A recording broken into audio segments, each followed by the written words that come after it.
এই বছৰটো তেওঁলোকে আমি ছাপোৰ্ট কৰোঁ। আকাদে ধুনীয়াকৈ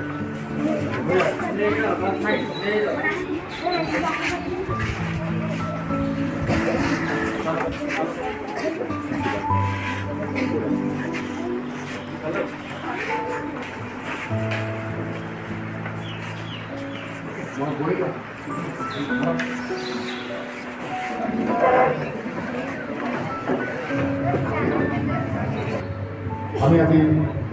চলাপথাৰ শ্যামগাঁও চলা গ্ৰামৰ সমিতি তথা অফিচৰ লগতে আমি অন্যান্য বছৰতে এইবাৰ স্থানটোত চৰাইদেউ জিলাৰ মাননীয় উপায়ুক্ত মহোদয় আহি আমাৰ মাজত উপস্থিত হৈছে। লগতে তেখেতসকলৰ লগত আমাৰ DFO ছাৰ আহিছে, SCF বাইদেউ, ADC ছাৰ আহিছে, লগতে আমাৰ ফৰেষ্ট অফিচাৰ মাননীয় ৰেঞ্জাৰ ছাৰো আছে।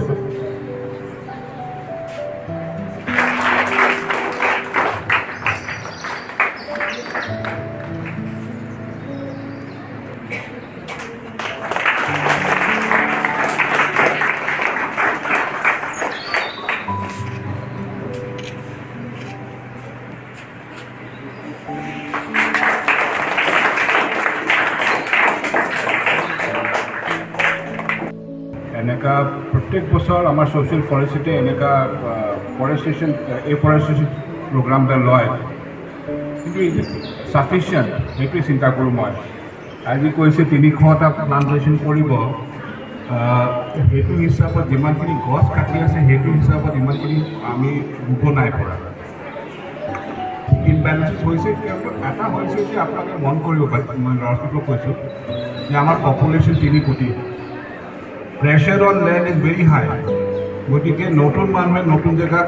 গছ কাটি পেলাই খেতি বাৰী কৰিবলৈ চেষ্টা কৰিব, এতিয়া নতুন এনক্ৰচমেণ্ট চলি থাকিব। সেই হিচাপত আমি মানে দুটা কথাই ক'ব পাৰিব, একফালে আমি পপুলেশ্যনটো কণ্ট্ৰল কৰিব লাগিব থ্ৰু হেল্থ মেথড,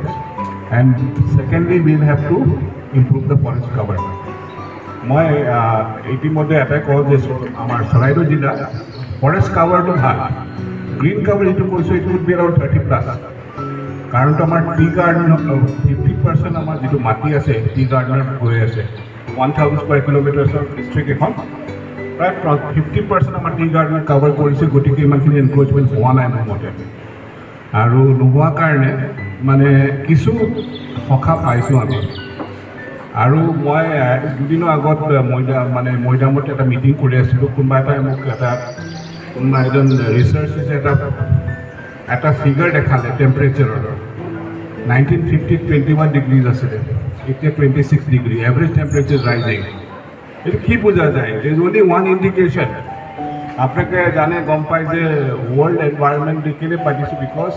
আমাৰ ছ'লাৰ কেপ যিটো আছে নৰ্থাৰ্ণ হেমিস্ফেয়াৰ আৰু ছাউথাৰ্ণ হেমিস্ফেয়াৰ ভাঙি গৈ আছে। চ' গ্ল'বেল ৱাৰ্মিং বুলি এটা কথা হৈ আছে, আপোনালোকে জানে। সেইকাৰণে হয়তো আমাৰ বৰষুণ খুব বেছি হ'ব পাৰে, ফ্লাডছ হ'ব পাৰে, আৰু খুব গৰম হ'ব। এনে দেখা গৈছে যে 1950s টেম্পাৰেচাৰ 21 ডিগ্ৰী আৰু 26 ডিগ্ৰী, 4-5 ডিগ্ৰী বাঢ়ি গৈছে। In a matter of nearly 100 years, less than 100 years, 60-70। গতিকে মই নিজে বৃক্ষ ৰোপণ কৰিছোঁ, মানে গছ লগাইছোঁ। ইয়াত প্ৰায় 300টা গছ লগাব আজি, আৰু স্কুলত এটা সৰু মিটিং হ'ল মানে। আৰু চলাপথাৰ ৰিজাৰ্ভটো মই দেখিছোঁ বেছ ভাল পজিশ্যন আছে, বিকজ NGO কিছু ভাল কাম কৰিছে ইয়াত। মই আশা কৰিছোঁ যে আৰু কিছুমান আৰু যেন এনেকুৱা এনভাইৰনমেণ্ট আৰু গ্ৰীণ হওক, আৰু ভালকৈ আৰু গছ লগাওক, আৰু আমাৰ সেই হিচাপত যিমান গছ লগাব সিমান ভালকৈ বৰষুণ হ'ব, আৰু আমাৰ পেডি কাল্টিভেশ্যনটো আৰু ইম্প্ৰুভ কৰিব। আজি 5 জুন বিশ্ব পৰিৱেশ দিৱস আৰু ইয়াৰ এই বছৰ প্ৰসংগটো আছিলে যে one earth living sustainably and harmony with nature আৰু সেইটোৰ আমি এইটোৱে আহ্বান জনাইছোঁ সকলোকে আমাৰ গোটেই চৰাইদেউ জিলাৰ সকলো বাসিন্দাকে আমি এইটো আহ্বান জনাইছোঁ যে আমি একো প্ৰকৃতিৰ লগত ক্ষতি নকৰি আমি সুস্বাস্থ্য আৰু সুখী এটা জীৱন যাপন কৰিবলৈ যেতিয়া আমি আগবাঢ়ি যাওঁ এটা দীৰ্ঘদিনীয়া এটা প্ৰকল্প আমি হাতত ল'ব লাগে যাতে আমি এটা বহনক্ষম উন্নয়নৰ কাৰণে আমি চাই আগবাঢ়িব লাগে আৰু আমি আমাৰ উদ্ভিদ জীৱ জন্তু একোকে ক্ষতি নকৰি আমাৰ নিজৰ প্ৰাকৃতিক সম্পদখিনি আমি সেইখিনি সংৰক্ষণ কৰিবলৈ আমি সকলো একজোট হৈ আগবাঢ়িব লাগে কাৰণ এইখন এখনেই পৃথিৱী আমাৰ সকলো সপোন ইয়াতেই পূৰণ হ'ব ইয়াতেই জন্ম হৈছোঁ ইয়াতে আগবাঢ়ি যাম আৰু এইখন আমাৰ কাৰণে আৰু আমি আমাৰ আহিবলগীয়া সকলো প্ৰজন্মৰ কাৰণে আমি এইখন পৃথিৱী এৰি থৈ যাম আজি আমাৰ যিখন আমি এখন চলা হাইস্কুললৈ আহিলোঁ আহি ইয়াত আমাৰ এখন সজাগতা সভা আপোনাৰ অৰ্গেনাইজ কৰিছিলে চলা কনজাৰ্ভেশ্যন ছ'চাইটি আৰু তেওঁলোকে ইয়াতে মই কৈ লৈছোঁ ইয়াৰ পূৰ্বে আমি ৰিজাৰ্ভৰ ভিতৰত এইফালে DC ছাৰৰ লগত আমি বৃক্ষৰোপণ কাৰ্যসূচী এটাও ল'লোঁ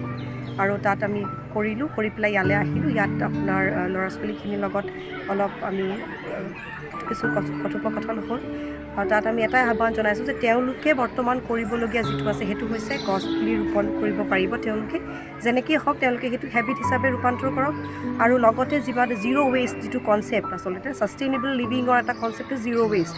যিটোত আমি যিমান পাৰোঁ আমি আমাৰ ফালৰ পৰা মানে কাৰ্বন জিৰ' বুলি যিটো কয় যিটো আমি আমাৰ যিটো কাৰ্বন আমি এৰি দিওঁ পৃথিৱীখনলৈ যিটো এৰি দিওঁ সেইটো কমাব লাগে কাৰ্বন ফুটপ্ৰিণ্টটো কমাব লাগে তাৰমানে ৱেষ্টটো ধৰক প্লাষ্টিক ৱেষ্টেই হওক বা আপুনি ইলেক্ট্ৰিচিটি ৱেষ্ট ৱাটাৰ ৱেষ্ট যিখিনি হয় গোটেইখিনি আমি আমাৰ ফালৰ পৰা কমাব লাগে ৰাতিপুৱা শুই উঠাৰ পৰা ৰাতি হোৱালৈকে যিমান দূৰ পাৰোঁ আমি নিজৰ ইণ্ডিভিজুৱেল লেভেলত আমি সেইটো কনজাৰ্ভেশ্যন চাব লাগে যাতে আমি কিছু সংখ্যক আমাৰ ওচৰত যিখিনি আছে যিখিনি গ'ল সেইখিনি আমি ঘূৰাই পাব নোৱাৰোঁ কিন্তু আমাৰ ওচৰত যিখিনি আছে সেইখিনি যাতে আমি সংৰক্ষণ কৰিব পাৰোঁ আৰু আমাৰ আহি উঠি অহা যিখিনি আমাৰ প্ৰজন্ম তেওঁলোকৰ কাৰণে আমি সেইখিনি সংৰক্ষণ কৰি দি যাব পাৰোঁ সেয়াই মোৰ সকলোকে আহ্বান আৰু আশা কৰোঁ যে এই বছৰ যেনেকৈ আমি আগবাঢ়িছোঁ অহা বছৰলৈ যাতে মানুহখিনি সজাগ হয় আৰু অকল আমি বিভাগীয় বুলি বা NGO যেনেকৈ বুলি নহয় সকলো মানুহেই যাতে আগবাঢ়ি আহক সংৰক্ষণৰ কাৰণে আৰু আমাক সকলোকে সহায় কৰক ধন্যবাদ এই পৰিৱেশ দিৱস 5 জুন আমি ৰেঞ্জ অফিচ নাপুক আৰু আমাৰ চলা ভিলেজ চেণ্টাৰ কনজাৰ্ভেশ্যন ছ'চাইটি যৌথ উদ্যোগত অন্যান্য বছৰৰ দৰেই এইবাৰো আমি বিশ্ব পৰিৱেশ দিৱস পালন কৰি চলাবলৈ শ্যাম গাঁৱত আৰু এইবাৰ আমাৰ মূল ভেন্যুটো হৈছে চলা উচ্চ মাধ্যমিক বিদ্যালয় ৰাতিপুৱা 9:30 বজাত আমাৰ প্লেণ্টেশ্যন হ'ল আমাৰ চৰাইদেউ জিলাৰ DC ছাৰে আহি পিনি প্লেণ্টেশ্যন আৰম্ভ কৰিলে লগতে তেওঁলোকৰ লগত DFO ছাৰ আছিলে SCF মেডাম আছিলে আৰু আমাৰ বন বিভাগৰ ব্যক্তিসকল আছিলে আমাৰ ছ'চাইটি চলা ভিলেজ চেঞ্চুৰী কনজাৰ্ভেশ্যন ছ'চাইটিৰ সদস্যসকল আছিলে গাঁৱৰ ৰাইজ আছিলে আৰু তাৰপিছত আমাৰ ইয়াত চলা উচ্চ মাধ্যমিক বিদ্যালয়ত এখন সজাগতা সভা হ'ল DC ছাৰে দোকান ক'লে বাকী সকলো কৈছে